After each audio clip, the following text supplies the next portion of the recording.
Welcome. This presentation is available for MCLE self-study credit. If you would like to receive credit, you must take 3 actions. First, click Show More text below on our YouTube page. The text will expand and show a link to download the handout materials. Once you finish watching this presentation, please click the quiz link to receive self-study credit. Once the quiz is successfully completed, you will receive a certificate via email within 72 hours. We hope you enjoy the presentation. Thank you.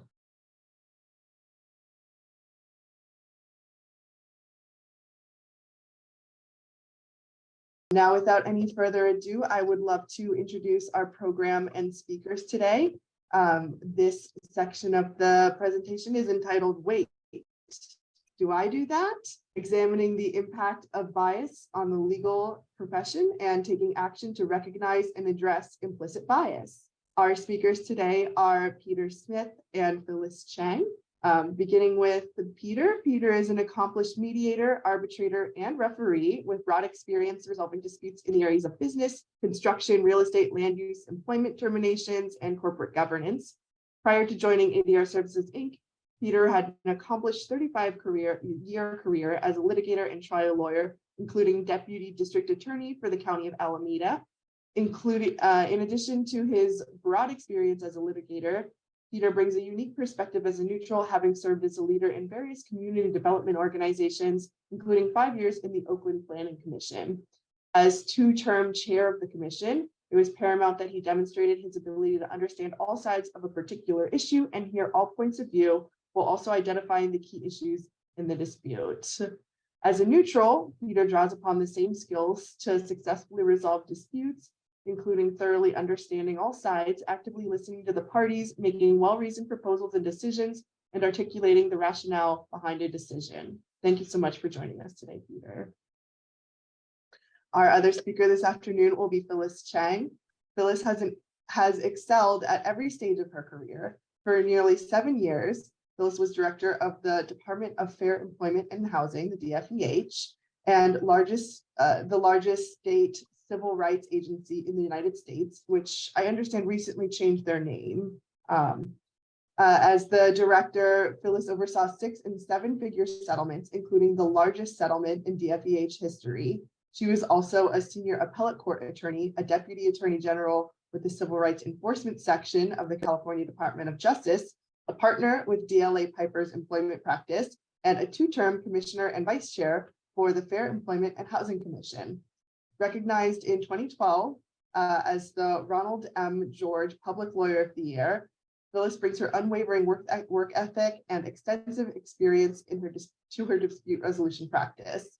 As a private mediator and a panelist for the U.S. District Court and the California Court of Appeal, Phyllis has settled significant matters in the areas of employment, including discrimination, harassment and retaliation, wage and hour, class action, civil rights, attorney's fees, housing discrimination, and public accommodations and disability access. Thank you so much for joining us today, Phyllis. Thank you. All right, I will go ahead and hand the program over into your capable hands. Excuse me. Let's go on to slide 3. So for accessibility and compliance with the ADA and the Unruh Civil Rights Act, note that on every single page, the art is excerpted from The Harlequin Carnival by Jean Miro, which is in the public domain. The art depicts impressions of the artist's unconscious mind, which is kind of related to our topic. The other graphic on each page is the ADR Services logo.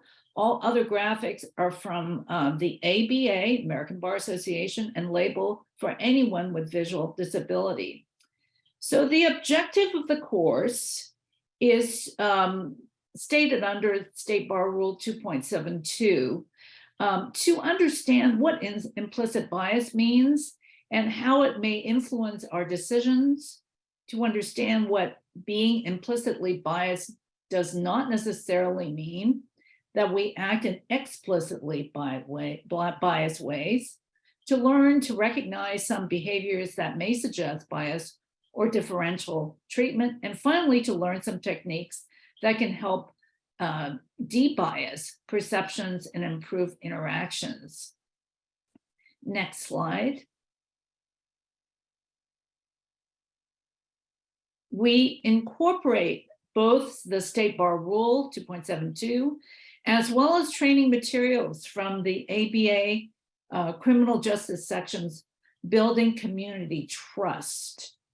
Now, the standard or the general understanding of discrimination historically has been that it stems from prejudice, generally defined as outgroup hostility. But a revised understanding influenced by research on implicit bias is that most discrimination may be considered discrimination in reverse, which is the effect of in-group favoritism. So one definition of implicit bias is that it's the unconscious attitude, stereotypes, and unintentional actions, either positive or negative, toward members of a group merely because of their membership in their group. So sometimes implicit bias is in direct conflict with our explicit views. Moving on to the next slide. Yes, thank you, Phyllis. We hope to present a thought-provoking and compelling program that accomplishes each of these objectives for you. To get us started, let's begin with a video produced by the ABA Diversity and Inclusion 360 Commission entitled Hidden Injustice Bias on the Bench. We could run the video, Katie.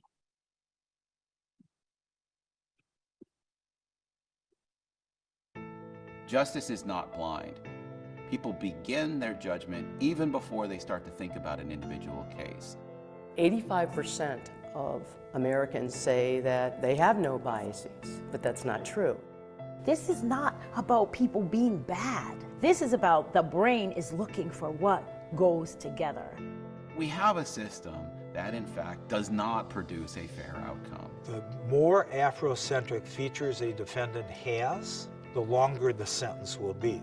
When we find embarrassing data, are we just going to sweep it under the rug?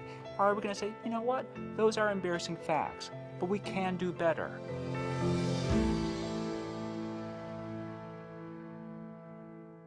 Implicit bias is a mental association that we are not aware of that nevertheless influences our actions. The reason why we call it implicit is because we don't know that our brain is doing it. So our brain is going ahead and making all sorts of conclusions without sending us an announcement. We're very good at making very quick, snap judgments. We do it all the time. They're judgments about where we are, what we're doing, and where we're going we can make without thinking about. It's part of what makes us smart, but it creates a vulnerability as well. Implicit bias is about shortcuts. It's about substituting what you think or what you've become accustomed to seeing or believing, and the shortcuts can be a problem. It sounds crazy that these mental associations might even exist, but there's overwhelming evidence that they do. I sentenced a guy on a criminal case who was white. From prison, he wrote accusing me of being biased against him. After reviewing my sentencing patterns, I got the epiphany that no, I wasn't biased against white people. I was doing the greater sin. I was biased against my own people. When I do think about how I'm biased, I think of the fact that, I'm Catholic, and I went through 16 years of Catholic education, and so my moral compass is very straight. And when someone would come in front of me, especially if there was some sense that they too were Catholic, I would expect more of them. My mother died when I was very young, and I was raised by an African-American woman who I considered my second mother.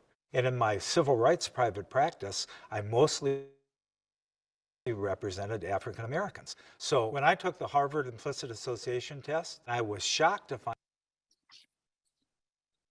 out that I had very high implicit biases against African Americans. Reaction time measures like the well-known IAT, or the implicit association test, have given us a mountain of social psychological data that's really stunning. Every judge really should take the implicit association test. It really is an eye-opener. You sit in front of a computer, basically, and the computer measures the speed at which you respond to stimuli that's sent on the screen. I know it sounds preposterous, but the best way to measure the strength of mental associations is to actually have you respond to images and stimuli on a computer. I did what any good lawyer or judge would do. I assumed the test was invalid.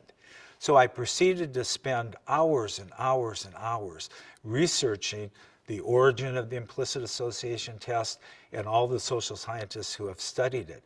And in the matter of about a month of really hard study, I figured out the test was absolutely valid. I think a reasonable skeptical judge could say, hey, even if a quarter of that stuff is true, if there are techniques that I can adopt that allow me to do a better job as a judge and be more fair and square, why wouldn't I do those things? So I think there are three sets of things I want judges to think about. First is mindset. It's really important for all of us to be humble. I know it's hard asking judges to be humble about their decisions, but it's paradoxically only by being humble and recognizing that you are deeply fallible that you could actually become more objective. You've got the people in front of you. You think you've seen that before. You think you know what the answer of this is. So you have to be sitting in humility at all times, wanting to be taught what is true versus thinking you know what is true. You got to be humble. You got to just own it that we are very good machines, but not perfect. The second thing is slow down. It turns out that if we go really fast, really anxious, and especially if we're in high emotional states, really happy or really angry, those emotional states and this kind of need for speed, this urgency, often leads us to break consistently with our implicit stereotypes. Judges should be most on guard when they're under pressure to decide quickly. Slow it down. Slow it down. When you're in the midst of your bias, slow down your evaluation. Judges, for example, in setting bail, barely see litigants. They're there for a few seconds and then they're gone. It's a difficult environment in which to slow down and make judgments. But the price of moving quickly is probably an excess of reliance on implicit bias. It is, I think, valuable for you to take a moment, breathe, and slow down and be mindfully intentional about your equality. The third point is to be internally motivated to be fair and square. Have this bias. But if you're highly motivated to avoid discriminatory behavior, and that motivation doesn't come from external requirements, i.e., you're not worried about the PC police coming down and hitting you on the head, you're not worried about just bad PR, but you actually just want to be fair and square. That internal motivation to want to be fair and square actually does matter a lot. We recommend self-examination on a case-by-case basis. You have to ask yourself, what am I noticing and what am I not acknowledging? What are you assuming about that litigant that may or may not be true? And what information do I not have? What is missing? When judges are not paying attention, then we see an influence of race on what the judges are doing. If I were a judge, I would just do my personal inventory and I might invite others, maybe my clerks, maybe people I'm working with over a period of time, maybe other judges, to say, hey, when you see this, or if you notice a pattern, I'm gonna be looking for my own patterns, people who make me nervous. You can feel it inside you sometimes. Why am I having this physical response? What is that about when I don't know this person? Implicit bias is a bit like an emotional reaction, and you can detect that if you see it happening. That means I'm gonna have to pay very strict attention. I'm gonna double down on applying the law. I'm not gonna go with my gut. So here's the difficult thing about all of us who have been doing anything for a long time. We love our guts. We all love our guts, especially lawyers. Lawyers really think they can trust their guts. And what I'm telling you is the best evidence suggests your guts aren't nearly as good as you think they are, especially across social categories of difference. I have people who will say to me, I can tell who a person is from the minute they walk in, and I'm like, okay, fine, so you got a gut. I'm just gonna tell you, your gut is contaminated. Our guts aren't that good, so we have to be careful about subjectivity and discretion. Being accused of bias is like a knife slicing your skin. The cut may be shallow, but the hurt is deep. We all have implicit biases, and unless we work hard to counter them, they have the potential of surfacing and affecting the judgments that all of us make.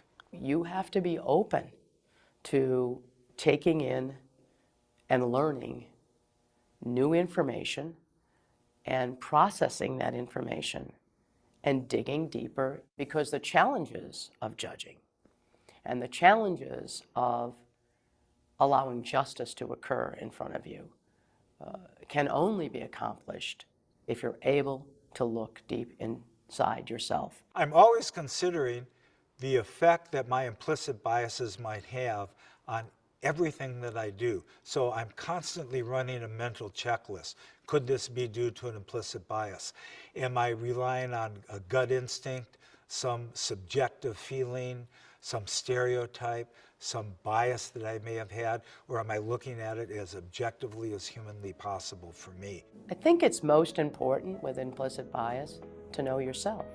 And you know, that can be difficult because we're judges and we're supposed to know it all. And now you're being asked to go to back to first grade in a way, in learning these new skills that'll help you to understand your own bias. It is difficult to admit our flaws, but we have them, and the only way to confront them is doing just that, acknowledging them.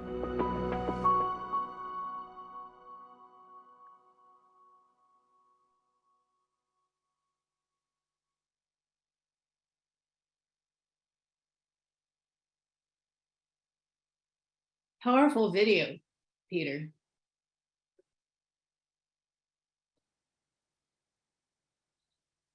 Yeah, I like to think of implicit bias as accidental bias. It's there, but we don't mean it, and often we don't even recognize it. Understanding it starts with understanding cultural groups, your own and those of others. Cultural groups can include race, ethnicity, religion, gender, sexual orientation, national origin, family or professional status, political views, socioeconomic status, etc. Part of our goal is to become aware of the ease with which we identify with our own cultural groups and fail to identify with other cultural groups. That serves as a starting point to think about ways to understand and break through such tendencies. We hope to raise your consciousness about automatic associations, attitudes, and/or stereotypes that lead to unintentional or semi-automatic thoughts. Ideally, such reactions can be informed and intentional, or at the very least taken into account as you navigate a matter. Next slide. So this exercise is called the 5 circles exercise, cultural groups. Just as Peter talked about before, we all belong in different cultural groups. And it's helpful as we proceed in this presentation for you to kind of take a self-check and ask yourself, well, how do I view myself? There may be cultural groups or attributes that you don't tell other people about. For example, maybe individuals don't want to talk about LGBTQ status, or their disability status, for example, or their religious status. But some of these things may be very important. It could be maybe your educational level. It could be a professional affiliation that's important. But I think that if you, on your own, just think about your top 5 circles as cultural groups as we proceed through the next slides, it would be, I think it'll be very illustrative to each of ourselves. So let's go to the next slide. Yeah, so schemas are propositions or mental constructs for relationships. They lead to generalizations and expectations about categories of objects, places, events, activities, and people. Continuing the Mark Twain theme from the previous presentation, Twain is attributed to have said, "All generalizations are false, including this one." Unintentionally, we use these schemas to make sense and navigate the large volume of data and input encountered from day to day. The general example on this slide has the comment that the example is a 4 equal-sided figure. We immediately jump to thinking that it's a square, when in fact, a diamond-shaped figure could also be a 4 equal-sided figure. We have schemas for ourselves and for other people, and those carry certain expectations and preconceived notions. I will now move to the next slide where Phyllis will present a more specific schema. So just as an example, in the education context, we've all been in classes, we've all had professors. So we have certain schemas or shortcuts in defining who is a professor, our expectations, and whether the person is a good or bad professor. So does the individual know his or her subject? Does that professor prepare for and attend class on a regular basis? Does that professor have office hours? Does that professor grade and give assignments and exams in a timely manner? So relying on this, we may interpret events that happen in relationship to this professor, given our shortcuts. So let's say the professor doesn't show up in class one day. Well, we can think, well, maybe the professor's ill, or maybe the professor's lazy or forgetful. There may be, other gaps in the professor's actions and that may be ambiguous, and that may color how we view or value or evaluate that person. All of these things can change over time, but I guess the whole thesis, as stated by all the judges in the video, is slow down, take your time, and don't jump to conclusions, which is completely in contrast to another writer, Malcolm Gladwell, who wrote the book Blink, which says that within the first few moments of your meeting somebody, you form the impressions and you should rely on those impressions. So in terms of implicit bias, the thesis is just the opposite. Take your time, don't jump to conclusions, and ensure that you give the other person an opportunity. So let's move on to the next slide, Peter. Thank you. Some call the way the brain operates with schemas as unconscious cognition, or in regard to people or groups, unconscious or implicit social cognition. Schemas can be right or wrong, helpful or not helpful. For example, the photograph on the left is a photograph of someone tying shoes. Simple tasks like that or driving, once learned, these tasks can be done quickly without conscious thought or effort. Some schemas that are not helpful, some connections with race, an instance that is far too common. The picture on the right is of Amadou Diallo. He was shot in 1999 by the New York police, who thought he was reaching for a gun when he was in fact reaching for his wallet. Unfortunately, we read about these kind of schemas far too often. Next slide.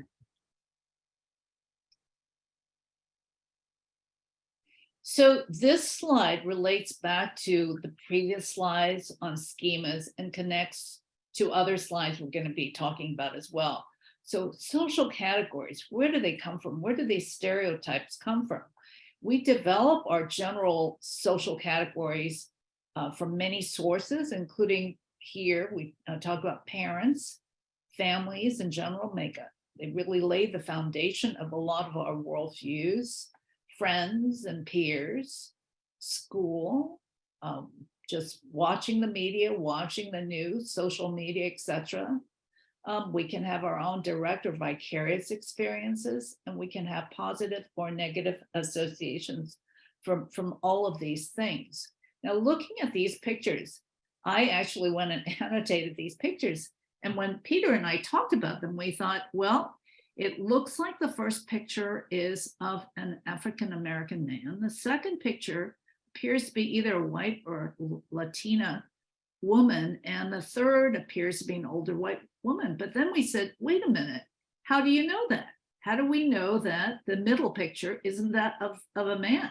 It could be because we can't see anything else other than the face. Same with the third picture. And even with the first picture, although there appears to be a little stubble, you know, given today, there's so many different facets of identity, it's hard to say. So even looking at these pictures, really, you know, we have our initial shortcuts and schemas, but perhaps we need to look a little bit deeper. Next slide. Yeah, so we can think of implicit bias as the lens through which we view the world, a lens that automatically filters how we absorb, understand, and act on information, and a lens that's always present.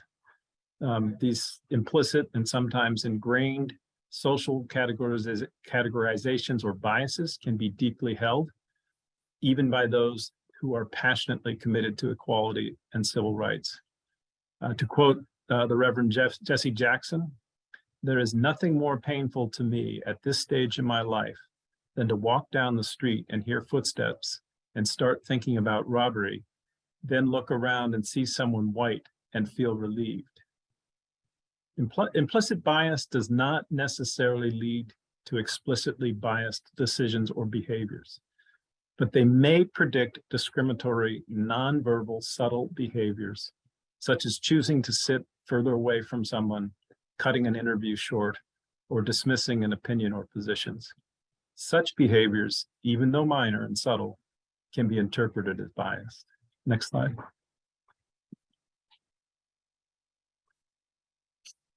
So there are various types of tests that measure kind of taking a speed of processing information and then selective attention. So this is a very old test called the Stroop test that was developed by Professor J. Ridley Stroop in the 1930s. So the first part of the test you're seeing right now, you can see words actually in the color they're describing. So the word red actually is in red and so forth. So the first part, this is the first part of the test, you'd actually go through and name everything as quickly as you can. And most of the time, it takes about 10 seconds to do this. So you can do that now on your own. You don't have to finish the whole thing because I don't think it's that difficult because the words and the colors they describe are actually identical. So Katie, let's go on to the next test. Okay, so the second test is more challenging because the colors described by the words are different. So red is actually in green and yellow is actually written as green and so forth. So for most people going through this test, it takes about twice as long. Instead of 10 seconds, it takes over 20 seconds to correctly read the words because your mind is going to think that when it says red, it couldn't be green.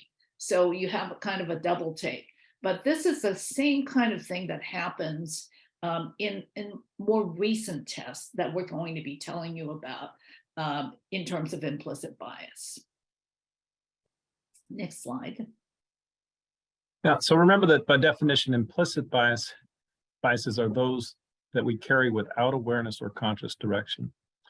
So how do we know what ours are and whether they are impacting our thinking or our interactions? As Phyllis just described, the implicit association test is one of those tools. I took it and I was struck by how difficult it was to react in the instant in a way that was consistent with my thinking. The IAT is designed to measure associative knowledge, associations, and links that cause one concept to be activated by another, the so-called automatic associations, with attributes under very tight time parameters. The underlying theory is that we will respond more accurately and quickly to associations that fit with our own schema or implicit social cognitions or implicit bias, and that those reactions are largely involuntary. The next few slides offer an opportunity to test and reflect on our implicit biases. There's a wealth of literature on the AIT generally and on its relationship to explicit bias and its value as a predictor of the same. Those are listed in our last 3 slides. Next slide. So the remember that by definition, implicit biases are those that we carry without any awareness or conscious direction. So how do we know what ours are and whether or not they are impacting our decision making or our interactions, particularly as lawyers? So this IAT test that Peter talked about is one way to do it. I encourage everyone to go on this site to take this test. This test is not just limited to, for example, race. There are different types of tests, for example, including race, sexuality, presidents, like presidents of the United States, Native American tests, Arab Muslim tests, weight tests, Asian tests, transgenderism tests, weapons tests, disability tests, gender science tests, religion tests, gender career tests, age and skin tone tests. So if you were to go on it, it only takes a few minutes to do it, but it really opens up your awareness of what your potential biases may be and where we need to watch ourselves in decision making. Next slide, please. Yeah, one of the aspects of the test that contradicts the advice on the judge's video is that it does want you to move quickly. And I think if I had been able to slow down, I might have been had better results. But implicit and explicit biases are related, but different mental constructs.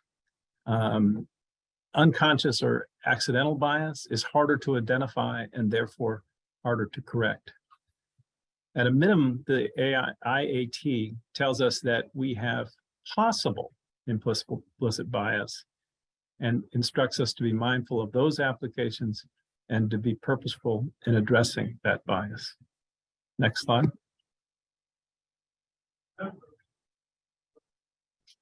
So focusing on the legal profession is 90% white. Why is that? Well, you know, historically, it's been a profession for a certain class of people. And it really wasn't until about 50 years ago, 51 years ago, that Title IX permitted women to, required law schools to admit women into the profession. So we are seeing cohort by cohort a greater diversity over time, but it takes time. It takes, you know, a couple of generations or more for us to have a profession that is truly reflective of our society. But implicit bias goes on all the time, and it can affect every decision point in a case. Depending on, you know, what role you take, it impacts all of us. It can impact whom we hire into law firms or into the government or into the courts. It impacts litigators. Maybe it impacts their prosecutorial discretion on who ought to be prosecuted in criminal cases. And there's been a lot of research conducted that show certain groups of people are more predominantly prosecuted than other groups of people. It impacts juvenile justice, you know, whether or not, you know, somebody should be sent to juvenile hall, whether or not in dependency court, whether children are taken away from certain families. And, you know, it can influence the judge's discretion as indicated by the video. There could be shooter bias, ideas that certain groups of people are more violent or have guns, opinion writing, sentencing as well. There's been research done that shows certain groups of people are given higher sentences than other groups of people. Jury selection, who's going to be on a jury, whether or not the jurors are going to be fair-minded in deciding cases at trial, what kind of evidence is included or not included. And in terms of our business, the alternative dispute resolution, mediators, we ourselves also need to slow down and take a good look at the people who come before us without any kind of unconscious bias. Basically be open to listen and to really evaluate and to be aware of our own potential unconscious bias. Same with arbitrators and the ADR process itself. So unconscious bias can be a huge part of the legal profession in every sector. Next slide. So the good news, we want to be fair. Naturally, we have a motivation to be fair, and that makes a difference. Implicit biases are malleable and can be changed by specific motivations, including that motivation to be fair, or the motivation to not appear prejudiced, or to avoid interracial conflict or other situational factors. But that motivation requires each of us to know that there is an issue. Recognizing our implicit bias and responses through the use of the IAT or other personal efforts can inform our actions based on this motivation. Implicit bias can also be changed when people invest the effort to practice specific strategies to avoid stereotypic responses or responses based on preformed thoughts. In addition to these intentional approaches, implicit biases can be changed by exposure to counter stereotypes, leading to a decrease in stereotypical assumptions. While the research is not uniform, some conclude that the desire to be fair can change implicit attitudes through developing chronic egalitarian values. Next slide, please. Okay, so these were some of the techniques that we're going to go into further in the next slides about de-biasing. How do we ensure that we are not biased to begin with? How do we clear our unconscious, schemas? So education, it's important, which we're doing here right now through this MCLE, bringing awareness of the fact that there is potential for unconscious bias, being mindful of that within ourselves as we go through our day-to-day work. Exposure, having more contact with people, all kinds of people. I think that in mediation and in arbitration, we really have a good opportunity to meet people from all facets of life. But in the legal practice, we have an opportunity for that in courts and through bar associations. We really have an opportunity to meet a more diverse group of colleagues, to have positive exemplars of different people, diversity, and equity and inclusion. That's something that's talked about a great deal today. And that over time is going to have a very significant impact on greater exposure. Approach, making sure that we are writing things down rather than reacting with a gut reaction, as indicated by the judges in the video. Kind of develop some kind of a checklist to ensure that we are eliminating any potential bias and creating opportunities, maybe creating the same process for evaluating every case and every individual who come before you. Procedural and organizational changes, maybe encouraging diversity in your workplace, encouraging individuals who may not have be part of your organization to join on, and to have mentoring, for example. So let's go on to the next slide.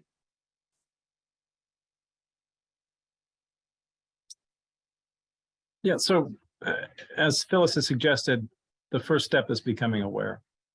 As a mediator, I start my preparation by trying to fully understand the possible bias of each of the parties and the participants. I found that overcoming bias frequently, or at least bringing it out into the open, provides an efficient path to resolution. And I always work with counsel to identify these points. I can give you an example. This is more about socioeconomic bias than other forms of bias that we've talked about. I handled a case recently involving a wholesale perishable products warehouse owner, and he was in a dispute over an easement that served a cell phone tower. Perishable products warehouse workers and owners get up at 4 a.m. They work hard for an extra nickel for a banana or a grapefruit. Cell phone towers are what is known in the industry as a triple net product. The property owner owns the land, but the cell phone tower tenant handles all the construction insurance taxes. It's more like an annuity. And that particular wholesale seller comes to work every morning and he looks at that cell tower and says, I work hard and that guy's doing nothing.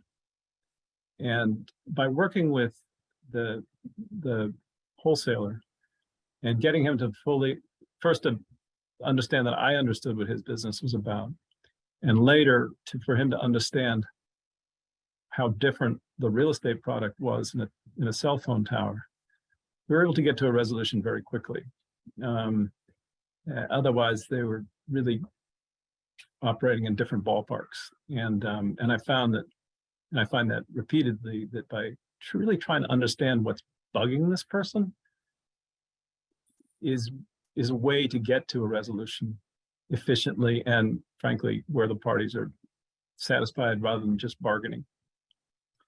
We are including more resources at the tail end of the slide deck, and I would encourage you to utilize as many of them as you have time. Next slide.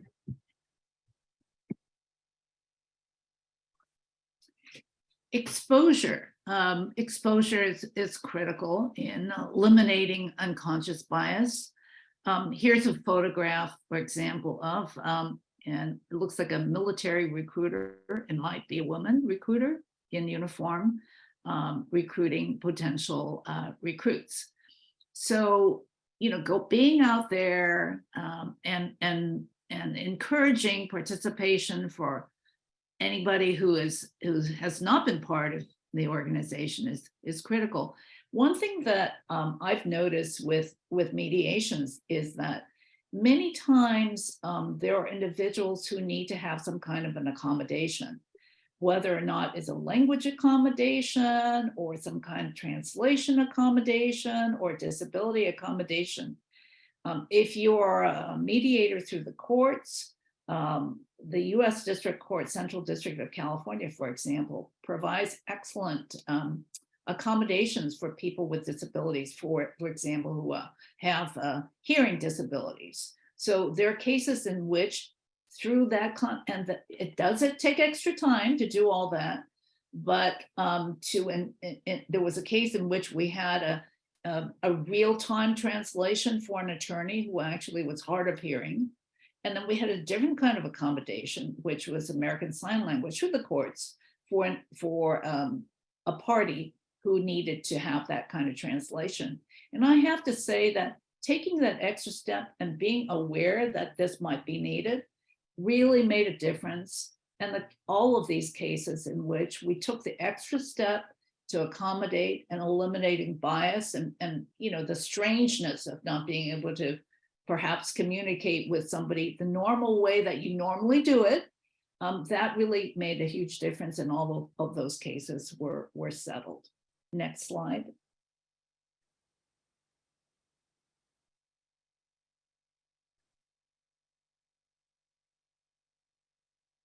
So much of my thinking and work around bias has been influenced by my work with schools on bias in the hiring process. A form of unconscious bias is called affinity or confirmation bias, and that's where people tend to gravitate towards others who act or think like they do, or went to the same schools or the same types of schools. Bias in a search or hiring process it expresses itself as a preference towards certain candidates who are similar, or the reverse, an implicit aversion to candidates that are different.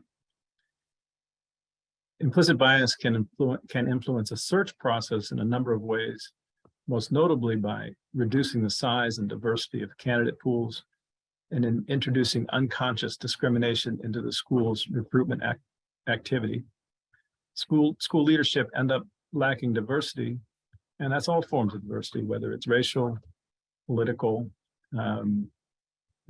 religion, LGBTQ diversity.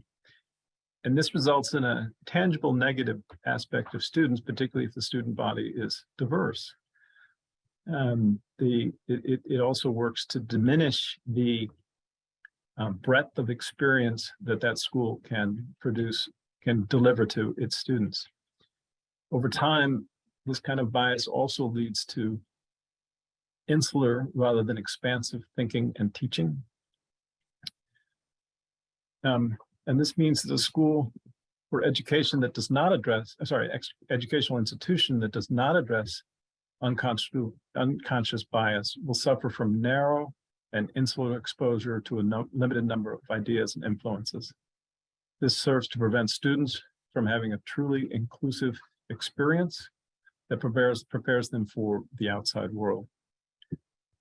Many institutions have a tendency to hire for what's known as a cultural fit. They hire people that will fit into their organization, someone like them.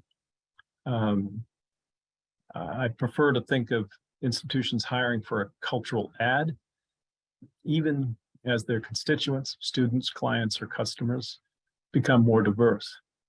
In an increasingly diverse and changing world and marketplace, the cultural ad can create a strategic advantage. To truly do so, though, one must accept a move away from implicit or confirmation bias. Next slide.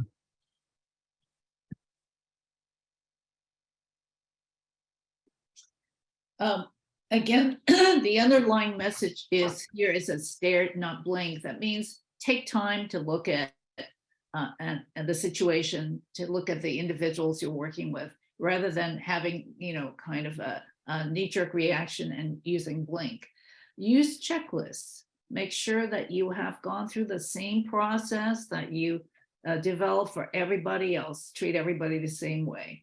Consider any kind of explicit predetermined criteria. For example, in hiring, make sure that in advance of interviewing anybody, you're going to use, there's an agreement, preferably written agreement, on what are the characteristics that you're looking for in the person you're hiring. And then write about and evaluate more thoughtfully, basically, rather than just discussing the potential candidates off the cuff. This really will also help to assure decreased attention to biased characteristics. Another example is there have been studies done on musicians who audition for parts in the orchestra. And they find that if the musician performs behind a curtain so that no one can see what the person looks like, whether it's a man, a woman, older, younger, race, ethnicity, etc., that there was more diversity in the outcome of the makeup of the orchestra. So basically try to create processes that allow a deeper dive into your decision making and not just an off-the-cuff decision. Next slide. In terms of employment, consider changing or expanding the process in how you evaluate change. For example, maybe instead of just looking at hires and retentions, look at some other factors. Here you see a table that talks about, well, recruitment. How do you do recruitment? What is the effort on that? What about retention? What about promotion? What about messaging? Do you put out a message that your organization is open to, diversity, equity, and inclusion? What's the environment like? Is the work environment one that is conducive to encouraging people to work together, or is it one that is more conducive to a hostile work environment? Are there mentors that are provided for your workforce?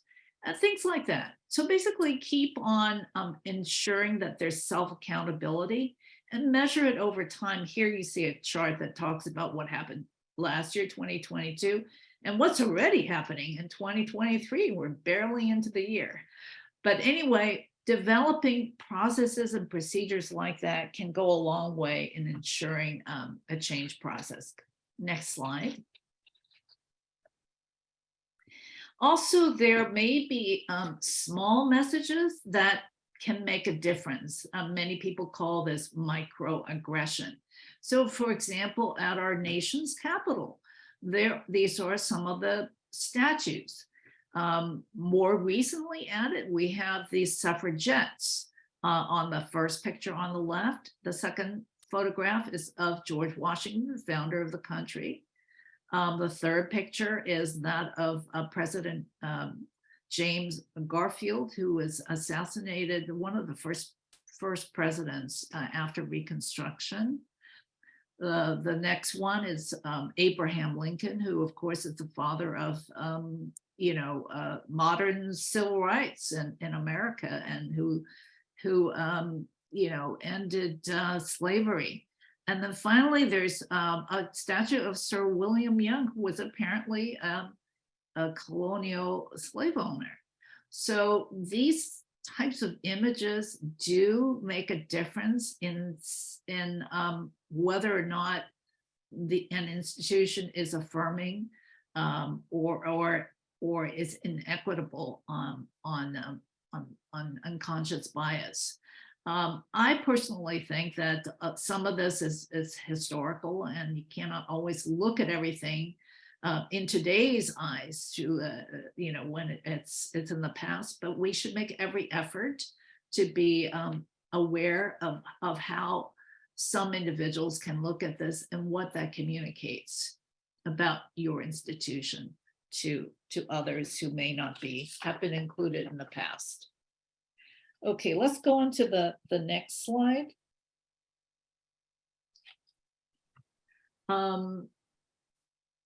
Peter and I have put together some resources for you. This slide has to do with implicit bias training. And so if you hit on the highlighted terms, you will get the hyperlinks to all these training opportunities. And we include the implicit bias initiative here as well. Anyway, we believe this is very helpful for training. The next slide. Here are the ABA recommended reading lists. You can, again, we have the hyperlinks.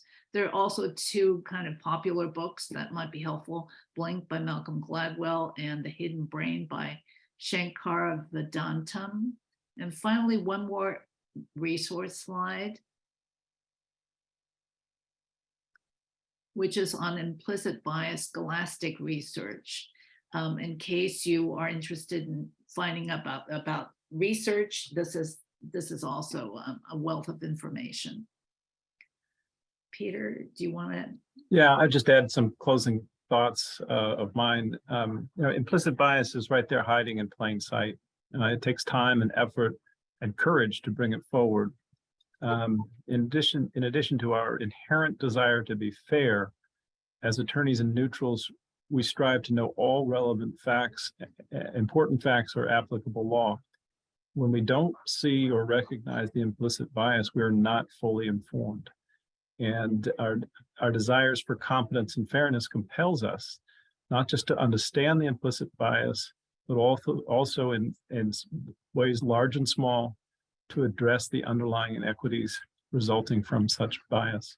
All of these slides, all the slides and the resources can help you with that. And it certainly helps me in my practice as a mediator. I'd also like to, or Phyllis, you can, but I'd like to thank ADR Services for putting this on, Katie for all of her work in putting materials together and for coming up with a very apt name for this session. She's far more creative than I am. And for Phyllis for all the work she did on this project.